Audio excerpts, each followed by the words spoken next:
Jesús es el Señor. Con sabor a evangelio. Vamos con esta palabra. Bueno, habrá que leer cuidadosamente el texto de Marcos. Estamos en el capítulo 5, verso 21 al 43. En aquel tiempo Jesús atravesó de nuevo a la otra orilla. Se le reunió mucha gente a su alrededor y se quedó junto al lago. Se acercó un jefe de la sinagoga que se llamaba Jairo, y al verlo se echó a sus pies rogándole con insistencia: mi hija está en las últimas, ven, pon las manos sobre ella para que se cure y viva. Jesús se fue con él acompañado de mucha gente que lo apretujaba. Había una mujer que padecía flujos de sangre desde hacía 12 años. Muchos médicos la habían sometido a toda clase de tratamientos y se había gastado en eso toda su fortuna. Pero en vez de mejorar, se había puesto peor.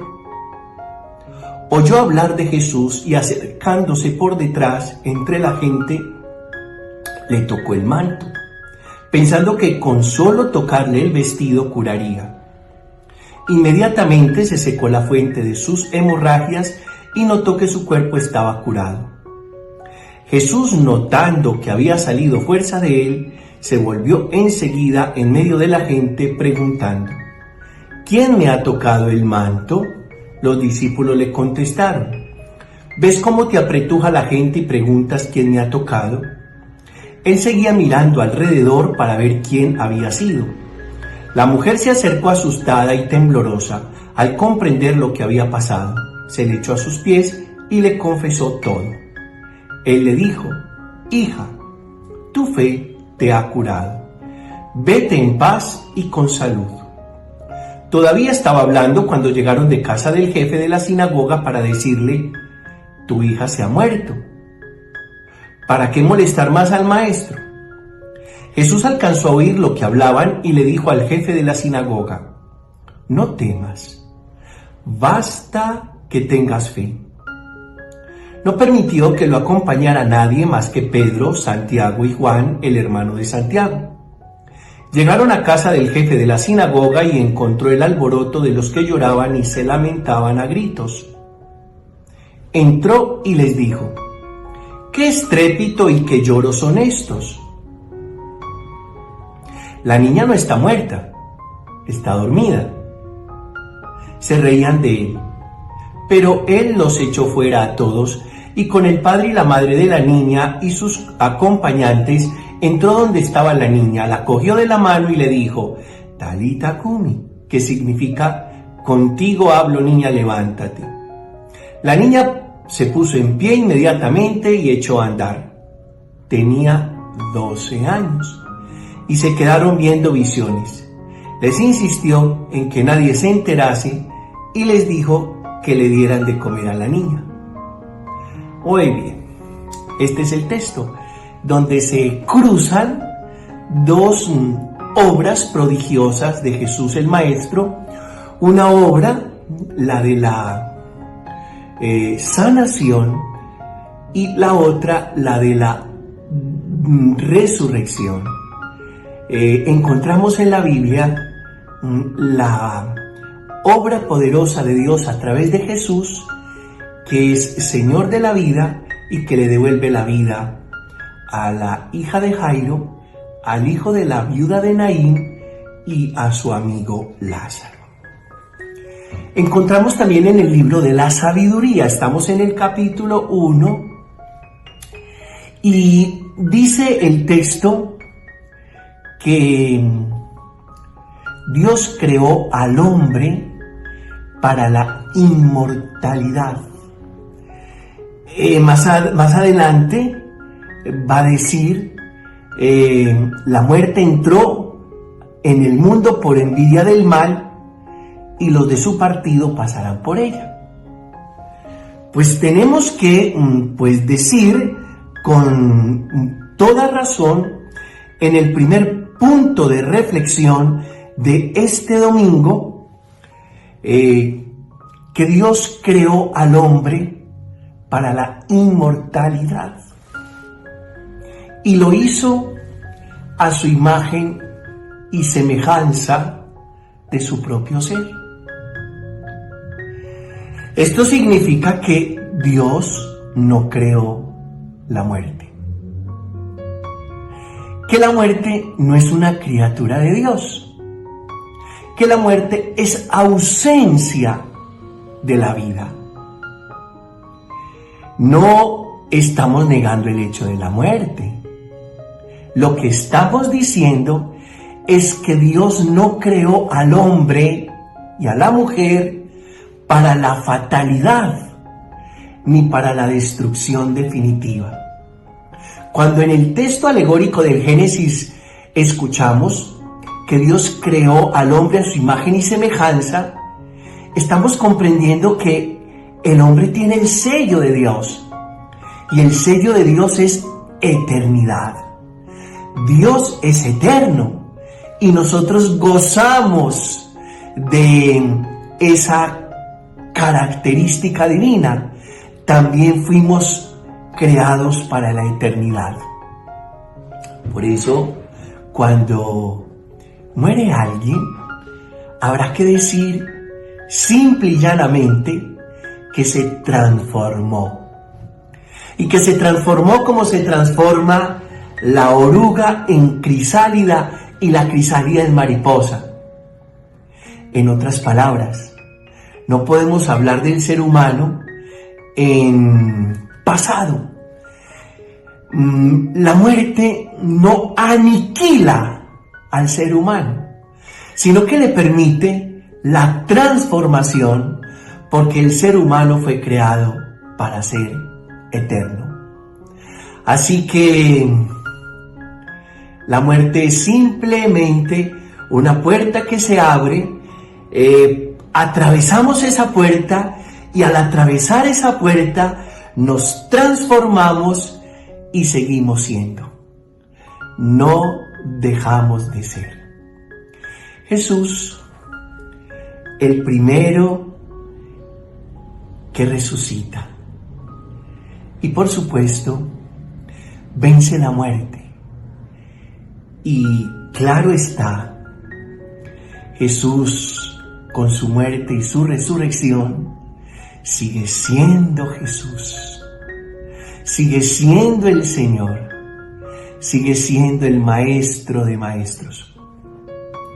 No fuimos creados para la fatalidad. Fuimos creados para la eternidad. Vino la muerte con la intención de aniquilarnos. Y vino Jesús con la intención de devolvernos aquello que habíamos perdido.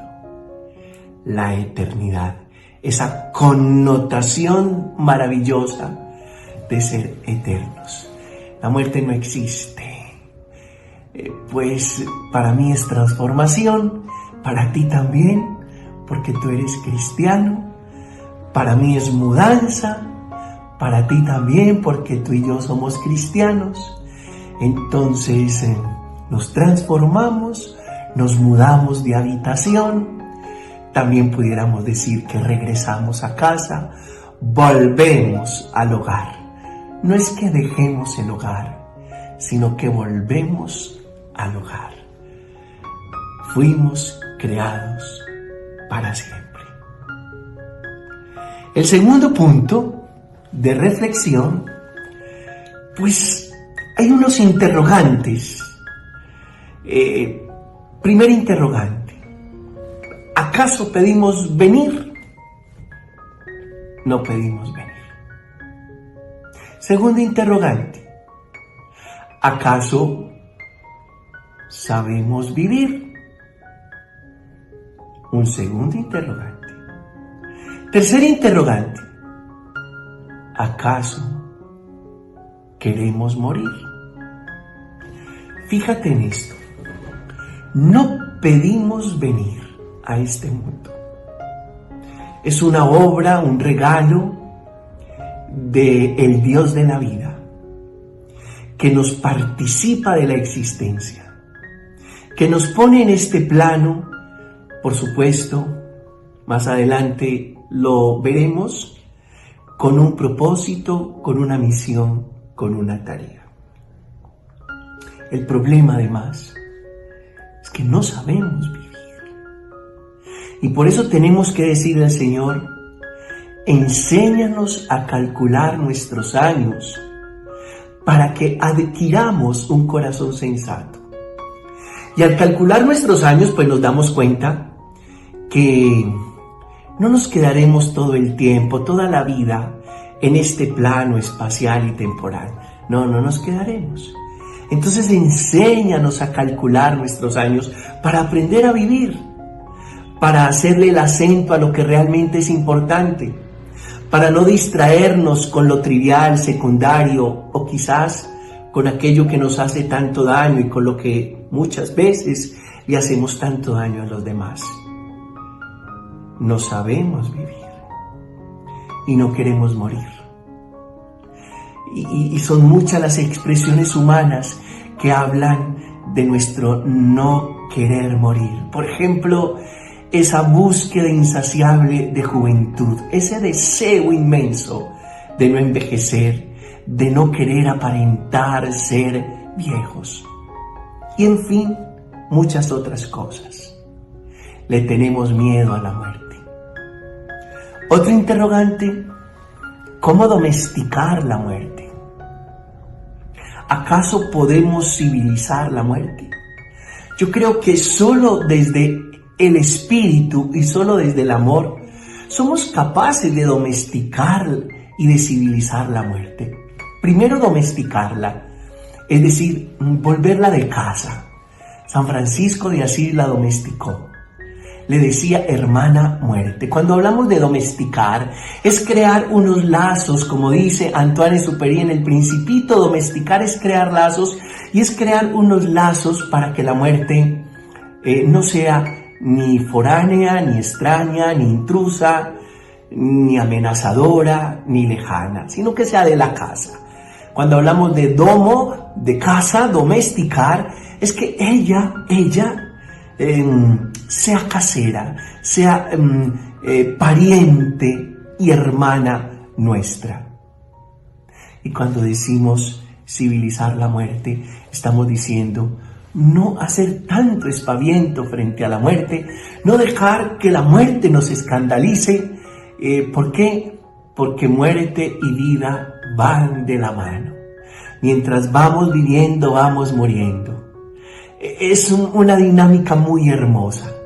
Es precioso saber que vida y muerte van de la mano, que no hemos salido del vientre de la mamá y ya estamos muriendo, que todos los días se están muriendo en nosotros neuronas, células, que vamos encanando, que se nos va cayendo el pelo, que nos van saliendo las arrugas en el rostro, que el colágeno ya deja de producirse en el cuerpo, que las articulaciones se resienten, que sentimos dolores en el cuerpo, que la memoria no es la misma, que la agilidad para hablar no es igual. Eso significa que vamos muriendo, que somos más lentos para caminar, en fin, vamos muriendo. Entonces, doméstica. ¿Será que podemos domesticar la muerte? ¿Será que podemos civilizar la muerte en la medida en que consideremos que la muerte es nuestra hermana y también en la medida en que no hagamos tanto escándalo frente a la muerte y seamos más conscientes que vida y muerte van de la mano? Hay otras preguntas. ¿La muerte es solo un fenómeno natural? ¿O también hay que lograr descubrir en ella un fenómeno trascendental y descubrir que la muerte nos permite trascender? Y otra pregunta. Oye, ¿te da miedo morir? ¿Sabes una cosa muy linda que dice el apóstol San Pablo? Para mí la vida es Cristo y morir una ganancia. Si vivimos, vivimos para Dios. Y si morimos, para Dios morimos. Tanto en la vida como en la muerte.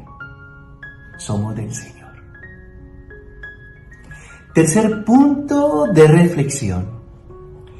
En el salmo que proclamamos en esta dominica, que hace que nosotros logremos esta inspiración con sabor a evangelio, es el Salmo 29, y dice: Señor, socórreme, cambiaste mi luto en danza, mi tristeza en alegría. Para decir que la vida no es solo un don, también es una tarea, una misión. Y la muerte no es un castigo, sino el premio que nos permite no dar un paso, sino dar un salto cualitativo para vivir eternamente. Me gusta decir esto y te lo comparto. Aunque la muerte está tan segura de alcanzarnos que nos da toda una vida de ventaja, yo quisiera decir esto: nacemos para amar y morimos para vivir. Recuerda siempre esto, guárdalo en tu depósito espiritual. Nacemos para amar. El propósito de la vida aquí y ahora es amar. Somos seres de amor, porque nuestro Creador ha hecho su criatura a su imagen y semejanza. Él es el amor y nosotros partículas de amor, polvo de estrellas, partículas de amor. Y nacemos para amar. No te vayas a morir sin haber amado, porque entonces no valió la pena haber nacido. Y esa es la realidad nuestra. Por eso la vida no es solo un don. La vida es una tarea y una misión. Dios tiene un propósito con tu vida, y es que ames. Es decir, que muestres todo lo que hay de Dios en ti. Y todo lo que hay de Dios en ti se llama amor. Y después de haber vivido amando, morirás para vivir eternamente. Porque te quedarás en la memoria del universo, de la historia. Porque te quedarás en el corazón de los que amaste y te amaron. Porque te quedarás en el corazón de Dios, que es puro amor, un amor que vivifica. Si el grano de trigo, al caer en tierra, no muere, queda infecundo. Es decir, si naces y no amas, eres infecundo. Pero si mueres y no resucitas, también eres infecundo. Amor y vida. Amor aquí y ahora. Vida en la eternidad, vida plena, vida abundante. Si el grano de trigo al caer en tierra no muere, queda infecundo, pero si muere da mucho fruto. El fruto de la vida es el amor, y el fruto de la muerte es la resurrección. Resucitamos con Cristo. Resucitamos con Él. Por eso la resurrección es el núcleo, el centro, el secreto, la nuez de nuestra fe. Si Cristo no hubiera resucitado, vana sería nuestra fe, necio nuestro predicar. Afirmados en nuestro Señor resucitado, miramos la muerte como mira un niño la jaula de los leones desde los fuertes brazos de su Padre. Eso es hermoso. afirmados en Cristo resucitado. Miramos la muerte como un niño mira la jaula de los leones en los brazos o desde los fuertes brazos de su padre. No nos da miedo la muerte. Sí, la estamos mirando, afirmando nuestra vida en el Señor resucitado. Cuarto punto de reflexión. ¿Qué pasa cuando el ser humano muere? El padre Gabriel solía decir: cuando muramos nos sumergiremos en la inmensidad del amor que nos creó. La respuesta es que cuando muramos nos volvemos más activos que antes.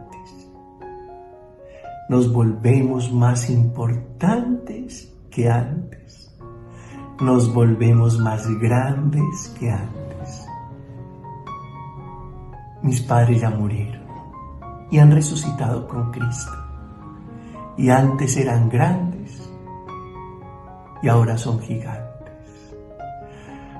Ocupan un puesto mayor, más importante y relevante en mi corazón. ¿Qué es morirse? Es liberarse del espacio y el tiempo. Gustavo Baena, nuestro padre de cabecera, sacerdote jesuita, dice que toda muerte es liberadora. Es volver al infinito. Es un cambio de situación donde uno se libera de los riesgos. La vida humana es supremamente frágil, aunque maravillosa. Sin embargo, el ser humano está hecho para no morir nunca. Es imposible condenarse porque sería morirse del todo. Después de la muerte, solo existe la posibilidad de unidad en Dios. No es unión, es unidad. Dios y yo, una sola cosa. Esto lo extraigo de algunas notas que le tomé al padre Gustavo Baena hablando precisamente de la muerte.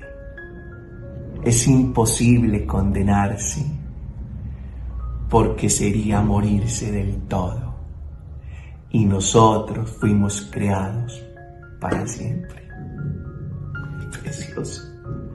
A mí me gusta hablar y lo comparto, puede que no estés de acuerdo, pero te lo comparto de esta manera desde mi experiencia de fe, que cuando muramos, justicia y misericordia serán exactamente lo mismo. Porque el Señor por misericordia nos aceptará pese a las debilidades y limitaciones de la vida. Y por justicia nos tomará para decirle al mal: ya con este niño no te puedes meter, porque este niño ha vuelto a mí, y no es que esté unido a mí, sino que es uno conmigo.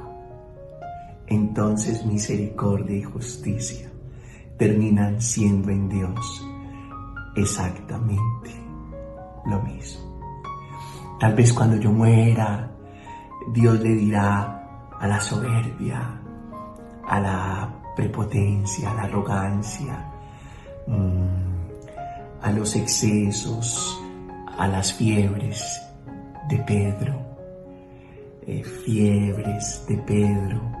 arrogancia de Pedro, lujuria de Pedro, ya con Pedrito no se pueden meter porque ha vuelto a mí, he recuperado lo que es mío y él y yo somos unidad.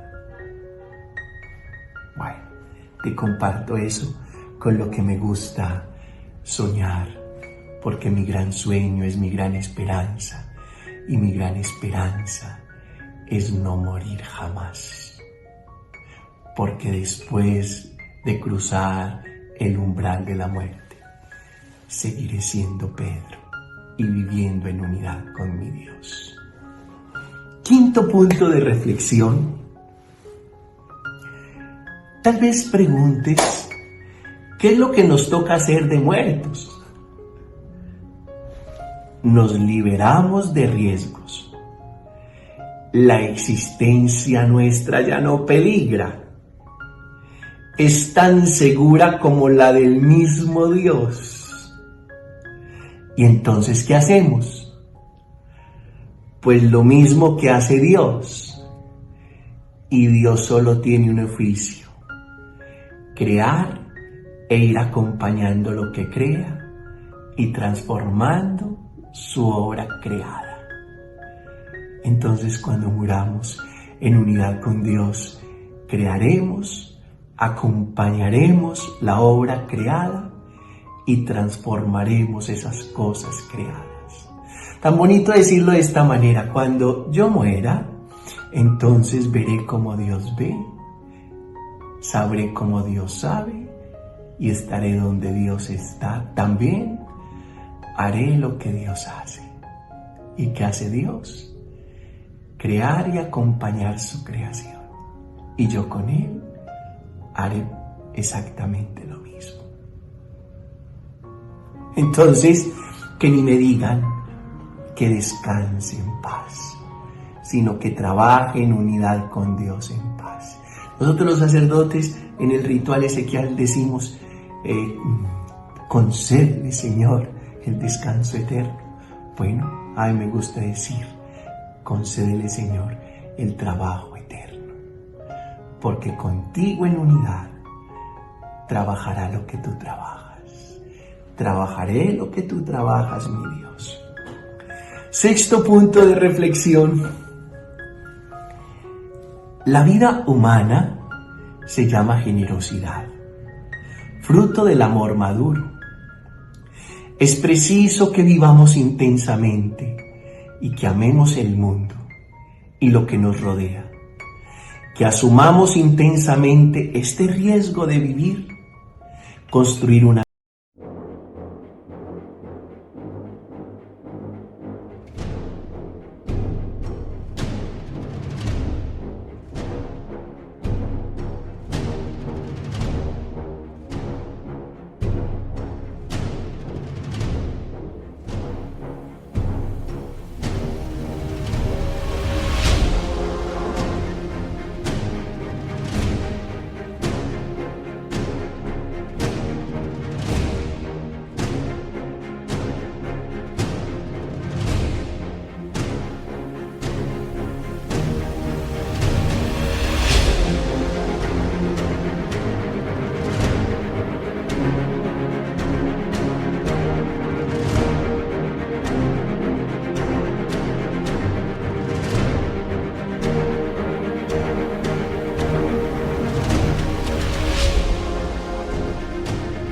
sociedad cada vez mejor, porque los que vivimos intensamente somos los que aguardamos grandiosamente la muerte.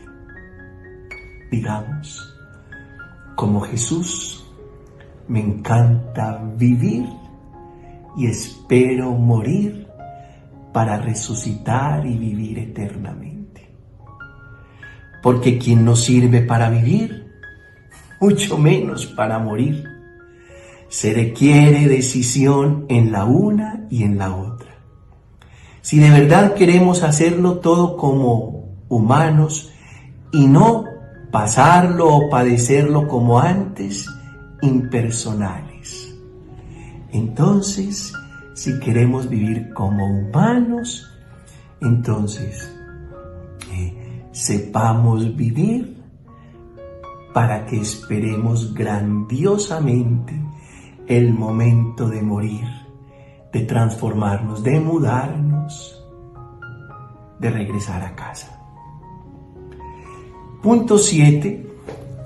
Yo he venido para que tengan vida y la tengan en abundancia. En el Evangelio que hemos proclamado, Jesús primero sana esa hemorroísa que llevaba 12 años con ese problema. Amid the quiet of the night, I sense the weight of worries taking flight. But darling, listen close and hear my plea. In this melody